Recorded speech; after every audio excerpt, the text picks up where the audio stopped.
I'm Rob Hurd, I'm the artist for Shrouds of the Somme, and we're here to commemorate the 72,000 men who died on the Battle of the Somme and their bodies weren't recovered. They have no known graves. So to do that, I set about 4 years ago about creating a single figure for every single man, a calico wrapped figure, which I did over a 4-year period, working totally alone.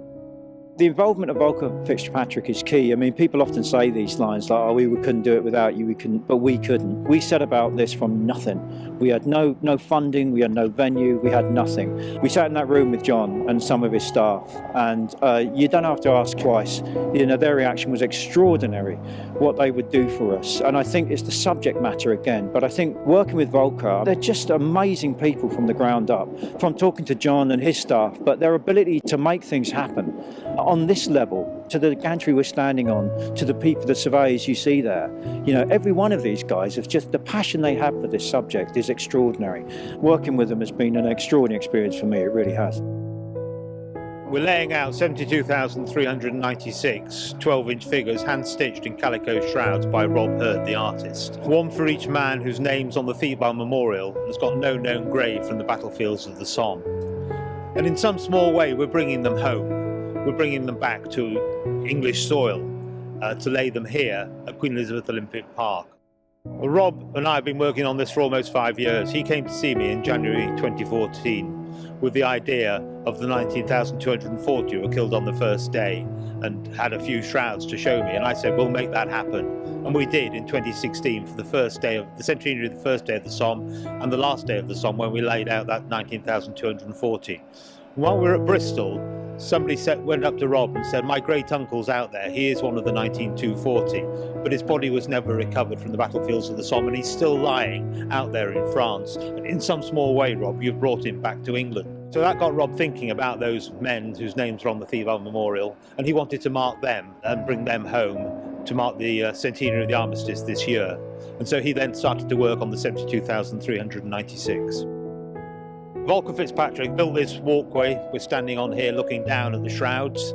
They've built the marquee, they've helped with the sound and lighting, but the engineering support and the surveyors and the precision with which they've organised the layout of these shrouds is fantastic.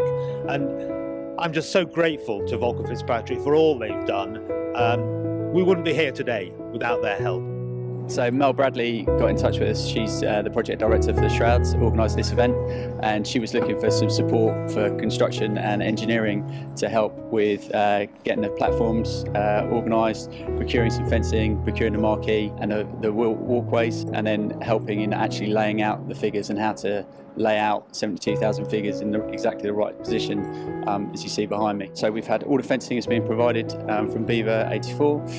We've had Tone Scaffolding and their company Media Structures have provided the platform, and we've also had support from our suppliers. Podtrack have provided labour and Gouges provided the forklift to help put up the fencing and get the site secured as we started laying them out. And marquee has also been provided by Key Marquees, and then we've provided our engineers to help work out exactly how to lay these out. It started with just myself and Ian Ford, our procurement manager, and then we've got more involved as we got closer to the event. So we've probably had another 20 involved in the past couple of weeks, supported by our works manager, Steve Ballaston, my construction manager, getting the final planning done to make sure that everything was ready to go. And I think it's been a great support for the Shrouds team. They've never put anything on of this scale. Previously, Rob, who's made all the figures, it's taken him 4 years to do it, so they've done smaller events up to today, up to 20,000 figures, so this is by far and away the biggest. So our engineers have been key and vital in making sure, A, how we set it out, so they spent a lot of time in CAD. They came and did a survey just over a week ago, worked out how each of the figures would be laid out to the grid system to align with the artist's expectations, and then coming down to site. Although the Army were here and they've worked with the Shrouds teams before in laying them out, but getting them exactly right and laying out them out on such a large scale has been a real something really different. But our engineering team have done great work, and everyone's been really glad to be part of it and see the finished article. You know, those lines being really straight has been vital to get the impression that you see behind me. Basically took two 60-metre tapes, and they've put a tape line down every position that a a shrouded line needs to be, and then on a horizontal they've then got another tape and put green tape down there for the position of every shroud. So coming down each line, we lay out the line, pull it tight, and then the army guys come in, they'll lay their shrouds, and then we pick the line up and go again, and then quality check. So from a quality control point of view, it's been really, really important, especially at the start, to make sure the lines are straight. Obviously, if we went off at a slight angle, by the time we got down to this end, it wouldn't look right. So it's been really important to get that quality correct all the way through.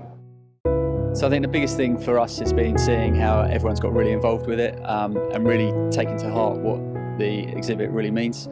So if you think every figure is a life that was lost, and actually not just a life that was lost at the Somme, it's those that actually didn't have a grave.